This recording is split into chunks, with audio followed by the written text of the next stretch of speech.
ഇന്ന് ഒരു ടാസ്ക് പിടിച്ചൊരു ദിവസത്തിലേക്ക് നിങ്ങൾക്ക് എല്ലാവർക്കും സ്വാഗതം. ടാസ്ക് പിടിച്ച ദിവസം എന്ന് വെച്ചാൽ ദേ വ്യക്തമായിട്ട് കാണുന്നുണ്ടോ മോനെ? ദേ ഇഞ്ചക്ഷൻ ചെയ്തതാണ്, മൈഗ്രെയിന് വേണ്ടിയിട്ട് ഇഞ്ചക്ഷൻ ചെയ്തതാണ്. അപ്പോൾ കൈയെല്ലാം കൂടി വീങ്ങിപ്പോന്നു. അതാ വളയൊക്കെ ടൈറ്റായി കിടക്കുകയാണ്, അങ്ങോട്ടുമില്ല ഇങ്ങോട്ടുമില്ല. അപ്പോൾ എനിക്ക് ഇന്ന് കൊറിയർ ചെയ്യാനുള്ള ഫോട്ടോ ആണിത്. ഫ്രെയിം ചെയ്തിട്ടില്ല. ഹെൽപ്പിന് പൊതുവേ ഹെൽപ്പ് എന്ന് പറയാൻ അരുൺ എന്തെങ്കിലും ഹെൽപ്പ് ചെയ്ത് കഴിഞ്ഞു ബാക്കിലെ ബോർഡൊക്കെ അരുണായി അടിക്കാറ്. പക്ഷെ അവനും വണ്ടിയിൽ പോയി. ഈ ഒരു കൈയാണുള്ളത്. അപ്പോൾ ഈ ഒരു കൈ വെച്ചിട്ട് ഇന്നൊരു ടാസ്ക് ദിവസം തന്നെയാണ്. വാഹനം ഓടിച്ച് പോകണം, ഇത് ഫ്രെയിം ചെയ്യണം. വല്ലാത്തൊരവസ്ഥയായിപ്പോൾ. ഇതാ ഒന്നായിട്ട് എൻ്റെ കൈ പോരാത്തതിന് ഇടിവെട്ടി മഴയും. ഇനി ഞാൻ ഏതായാലും ആ ഹോസ്പിറ്റലിലേക്ക് പോകുന്നില്ല എന്ന് തീരുമാനിച്ചു. വെയിനിലല്ല, എനിക്ക് നല്ല പെയിൻ ഉണ്ടായിരുന്നു ഈ ഇഞ്ചക്ഷൻ ചെയ്യുന്ന സമയത്ത്. അപ്പം ഓൾറെഡി ആ മരുന്ന് കയറുന്ന സമയത്ത് ഒരു വേദന ഉണ്ടാവും, അതാണെന്ന് വിചാരിച്ച് ഞാൻ കൂക്ക് വിളിച്ചു പോയി കേട്ടോ. അപ്പോൾ അന്നപ്പേ വീങ്ങി തുടങ്ങിയിട്ടുണ്ട്. അപ്പോൾ അവർ ചെല്ലൊക്കെ വെച്ച് തന്നു. പക്ഷെ നേരം വെളുത്തപ്പോഴേക്കും ഇതാണ് അവസ്ഥ.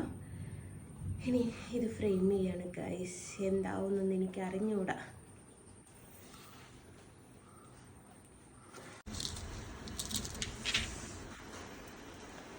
ഇത് കാണുമ്പോൾ ചിലപ്പോൾ ചിലർക്ക് പറയാനുണ്ടാവും ദൈവം എന്നെ പരീക്ഷിച്ചതാണെന്ന്.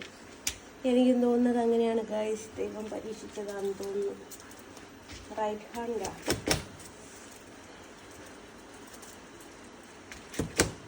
എൻ്റെ കയ്യാന്ന് മനസ്സിലാവുന്ന പോലുമില്ല. പക്ഷേ പ്രതിസന്ധികൾ അത് തരണം ചെയ്യാനുള്ളതാണ് എന്ന് ഈ ഒരു അവസരത്തിൽ നിങ്ങളോട് എല്ലാവരോടും പറയുകയാണ്. പ്രതിസന്ധി അല്ലേ, അതല്ലേ നമുക്ക് മറികടക്കാൻ പറ്റുള്ളൂ. ബലൂണിൻ്റെ മാതിരി ഉണ്ട് കൈയെല്ലാം കൂടി. കൈയിൻ്റെ വിഷ്വലും വ്യക്തമായിട്ട് കാണുന്നില്ലേ മോനെ? ദൈവത്തിൻ്റെ പരീക്ഷണം.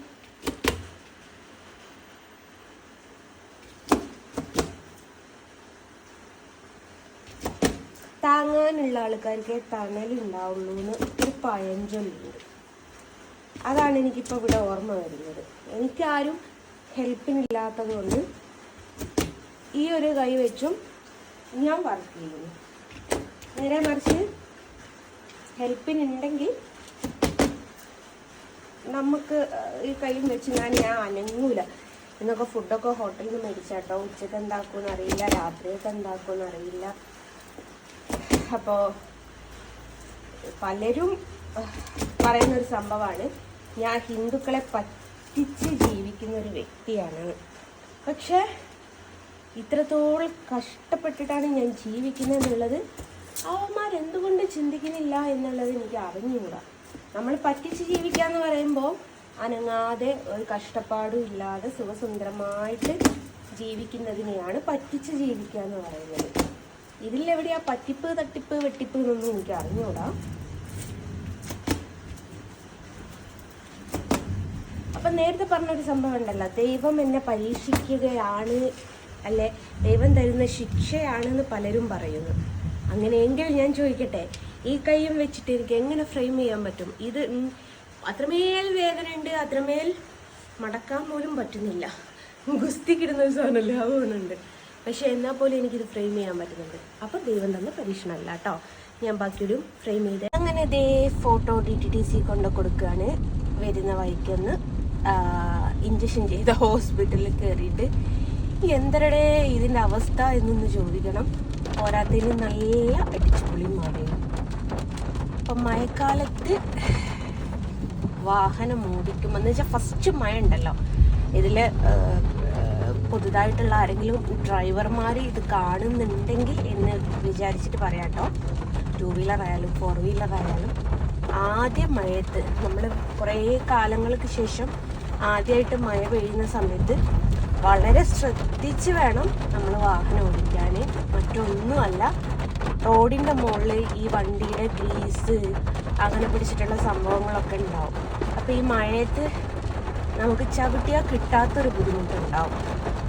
ആ ബുദ്ധിമുട്ട് ഒഴിവാക്കാൻ വേണ്ടിയിട്ടാണ് വളരെ ശ്രദ്ധിച്ചിട്ട് വേണം വാഹനം ഓടിക്കാൻ. ഫസ്റ്റ് മഴയത്ത് കേട്ടോ. കുറേ കാലങ്ങൾക്ക് ശേഷം നമുക്ക് ആദ്യമായിട്ട് മഴ പെയ്യുന്ന സമയത്ത് നമുക്ക് സ്പീഡിലൊക്കെ പോകുമ്പോൾ ബ്രേക്ക് പിടിച്ചാൽ കിട്ടൂല. സ്പീഡിൽ നിന്നില്ല, ഒരു ഇതിൽ പോകുമ്പോൾ തന്നെ നമുക്ക് ഭയങ്കര ബുദ്ധിമുട്ടാണ്. പുറത്തേക്ക് കണ്ടില്ലേ, നല്ല മഴയാണ്, രാവിലെ തുടങ്ങി. ഇപ്പം സമയം 12 മണിയാകുന്നേ ഉള്ളൂ. ഇച്ചുപൊളി മഴ. ഓക്കെ, ഏതായാലും ഞാനിത് DTDC കൊറിയർ ചെയ്താൽ കേട്ടോ. അങ്ങനെ ഫോട്ടോ DTDCയിലെത്തി.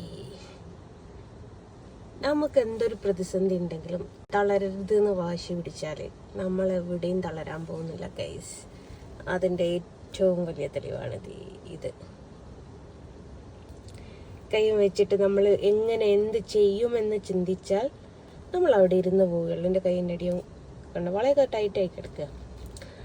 അപ്പം നമ്മൾ തളരൂല എന്നുള്ളൊരു വാശി നമുക്കുണ്ടായാൽ എന്ത് പ്രതിസന്ധി ഉണ്ടെങ്കിലും കയറിപ്പോരും നമ്മൾ.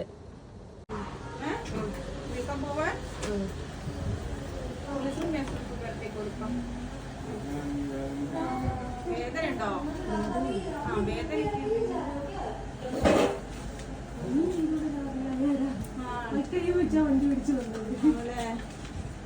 കയ്യെന്ത് പ്രധാനമാണല്ലേ.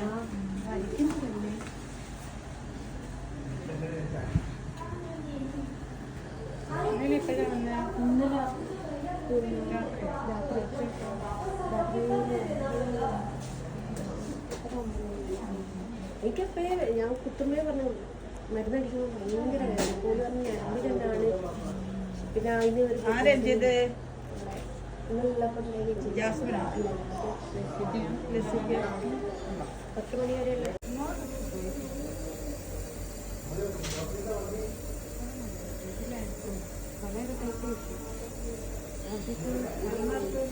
അവന് ഒരു ഇത് ഉണ്ടായിട്ട് പോയി, ഓർഡർ ഉണ്ടായിട്ട് വന്നിട്ട് പോയിട്ട്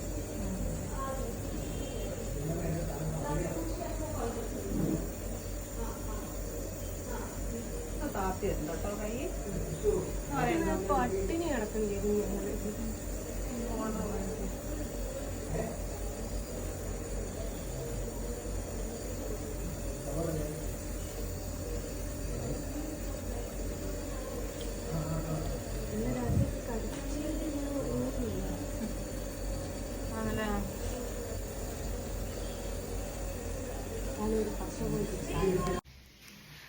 അങ്ങനെ കൈക്ക് മരുന്ന് തേച്ചു. സിസ്റ്റർ പറഞ്ഞു റിയാക്ഷനാണ് എന്നുള്ളത്. ഡോക്ടർ കുഴപ്പമൊന്നുമില്ല എന്ന് പറഞ്ഞു. എന്തെന്നാണ് അവസ്ഥ എന്നുള്ളത് തമ്പുരാനേ അറിയുള്ളൂ. അപ്പോൾ പുറത്ത് നല്ല മഴ ഇപ്പോൾ കഴിഞ്ഞതാ. അപ്പോൾ ചിന്നൊരാശ ഐസ്ക്രീം തിന്നാൻ. ഇപ്പം എന്താണെന്നറിയില്ല, കോൺ ഐസ്ക്രീമിൻ്റെ ഭയങ്കര ഫാനാണ് ഞാൻ. അപ്പം മഴയത്ത് ഐസ്ക്രീം കഴിക്കാതിരുന്നത് നല്ല സുഖമുള്ള സംഭവമാണ്. പക്ഷെ പണി കിട്ടാൻ അതിനെക്കാട്ടി വലിയ പണിയില്ല കേട്ടോ. ഭയങ്കര ഒരു മരുന്ന് തേച്ചതിന് ശേഷം ഒരു ചൂട്. അപ്പം അങ്ങനെയാണ് കൈയിൻ്റെ വിശേഷങ്ങളെല്ലാം. ഓക്കെ, ഈ വീഡിയോ എത്ര മാത്രമേ ഉള്ളൂ. ടാറ്റാ.